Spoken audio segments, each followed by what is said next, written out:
Good evening, listeners. I'm your unknown reader, and here I am again with the Hourglass written by Tracy Rees. And today I'm going to read the Nora next chapter, and let's begin. January 2015. Here it was, the end of an era, a landmark occasion, the doorway to the great unknown, Nora's leaving party. So, this is what 9 years of service got you: sausage rolls and falafels, cheese and pineapple on sticks, and cheap plank in boardroom overlooking a concrete square with some concrete benches on it. There was a chocolate cake from the campus mini market and speeches from the various academics who took it in turns to stand up and pay tribute, actually to do what they loved best, hear themselves talk. It was so underwhelming. Nora wasn't quite sure it was really happening. Perhaps she had just imagined that she had given 9 years of her life to this place and was now about to leave it forever. Perhaps it had all been a rather odd, uninteresting dream. Dr. Elsie Fletcher from the School of Economics down the corridor wandered past and was drawn in by the lure of free snacks. "Hello, Nora," she nodded, cramming a sausage roll whole into her mouth. "Is it someone's birthday?" Flakes of pastry showered down her crimplin blouse. "Leaving, do, actually." "Oh," she paused with her mouth open. The sausage roll in full view, Nora was reminded of boa constrictors dislocating their jaws to eat large animals. "I didn't know anyone was leaving." "Who?" "Well, me, as a matter of fact." Her eyes grew round, then she swallowed the sausage roll and laughed. "You? Very good, Nora, very good. You leaving? A likely story." She wandered off, chuckling. The 4 weeks of her notice period had passed with very little fanfare. And of course, Christmas had swallowed part of it. Now she was starting a new year and a new life. She had absolutely no idea what either would hold. Christmas, Nora sighed. It had started well enough. It had been so lovely to be away from the office that Nora was briefly hopeful that leaving her job might not be an act of self-destruction after all. She still hadn't been able to bring herself to tell Jasmine what she'd done, though. Sandy joined them for Christmas dinner. Various combinations of neighbors came for drinks. All was festive and fun, and in the morning it was just the two of them again, posturing ground together, walking over the fields, coming back and draping the house with armloads of holly and ivy. In the evenings they watched films with the Christmas tree dressed in decorations gathered over the years, and smell of mulled wine and mince pie. It felt just the way it used to feel. Until Nora eventually told her mother that she had resigned, and Jasmine told Nora that she was going to Italy for 6 months. Then things hadn't been so good.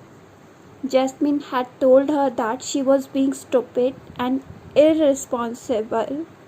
Nora's worst fears verbalized in italics. In this economy, she cried. What were you thinking? Why? This midlife crisis or whatever you're having isn't funny anymore. Nora, you need to pull yourself together. It felt like a kick in the stomach to Nora. It never has been funny, Mom, retorted Nora. Not to me, anyway. I'm glad I've provided you with a bit of amusement, but I've been going through hell, and it's not like I've had a lot of sympathy from you. But why sympathy? Demanded Jasmine, glaring at her daughter in blatant incomprehension. There's nothing wrong. Oh, I know. You're having nightmares, terrible anxiety. I know it's all the rage these days to find a counselor and wallow in self pity. But in my day, we just had to get on with it. In my day, we had real problems. Nora's mouth fell open in disbelief. She thought she'd never heard anything quite so unsympathetic in her entire life, and from her own mother. Of course, there were insensitive people in the world who might well think like that. It was just that Jasmine had never been one of them. All Nora's life, she had been constant source of support and solace. Maybe her supply had just run out. Nora had stormed out across the frosty field until she was so cold she could no longer feel her face. Then she wearily returned to the cottage, half inclined to pack her bag and go back to Kingston. But Jasmine was waiting for her with 2 gin and tonics on a silver tray. Perfectly twisted lime slices perched on their rims, and a determined smile trembled on her pretty face. It was understanding and unconditional support that Nora craved, not gin.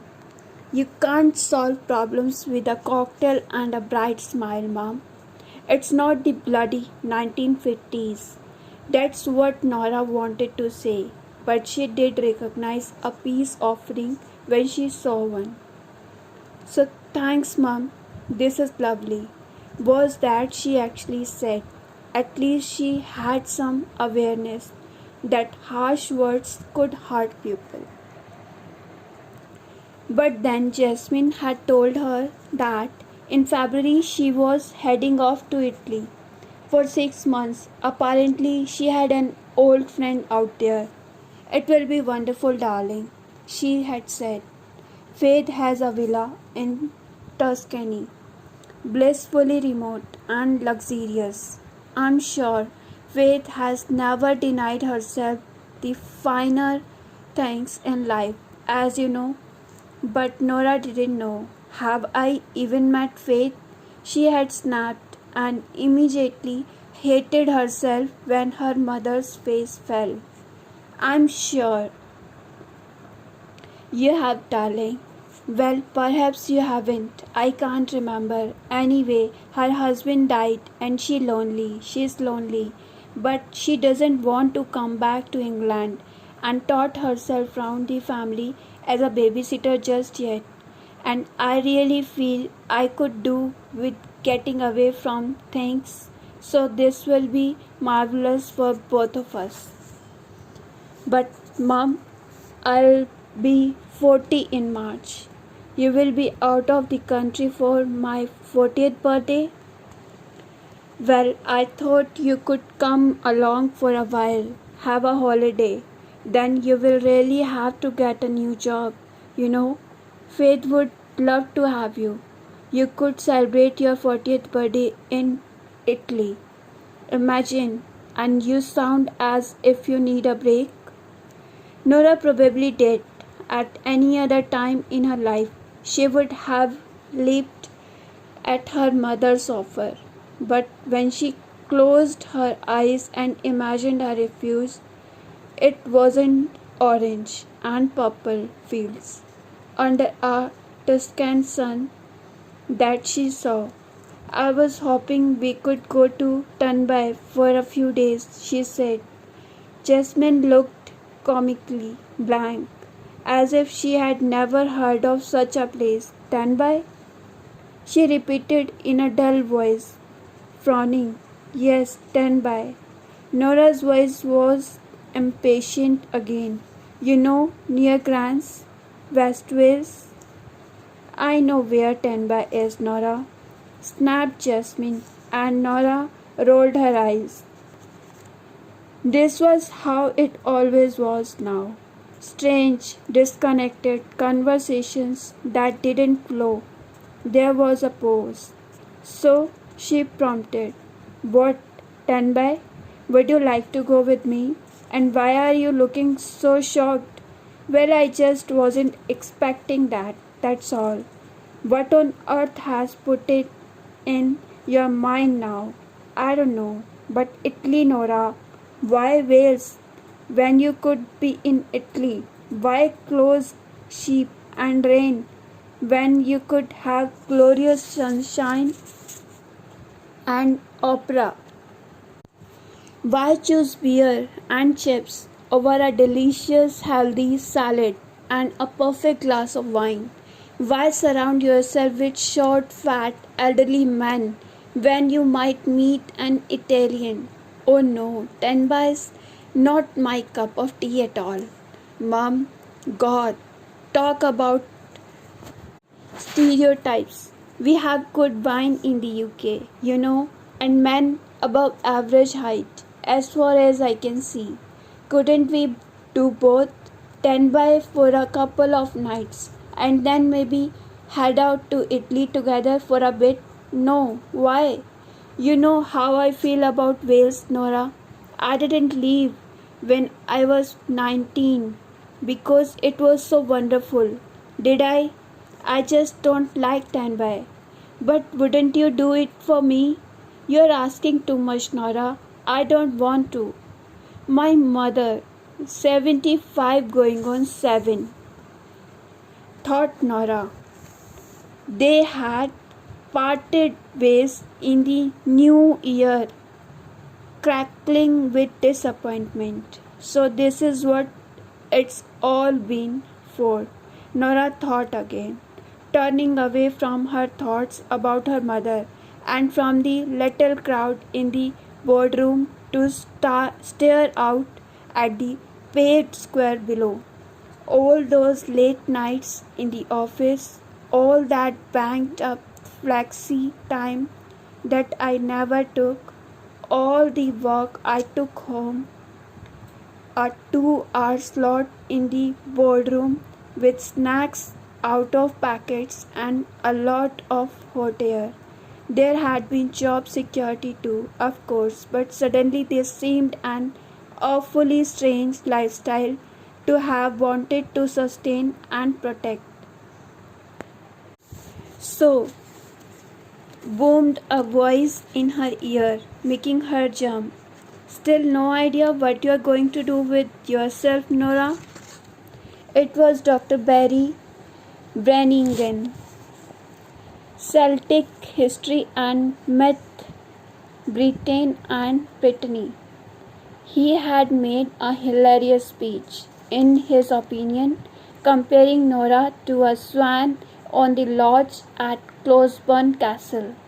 In days of yore, they came from and departed to no one knew where.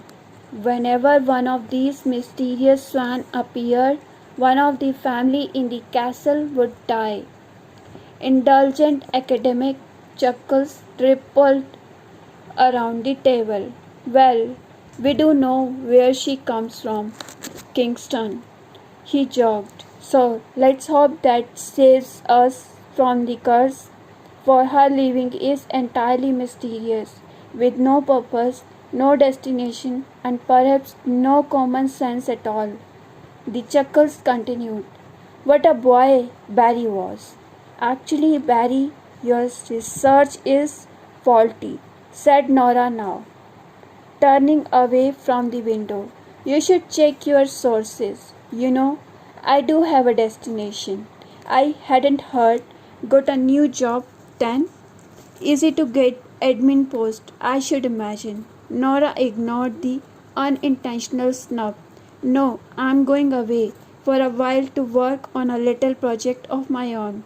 In 10 by. 10 by? Ugh. She didn't know what had made her say it. She almost felt as though something was speaking through her.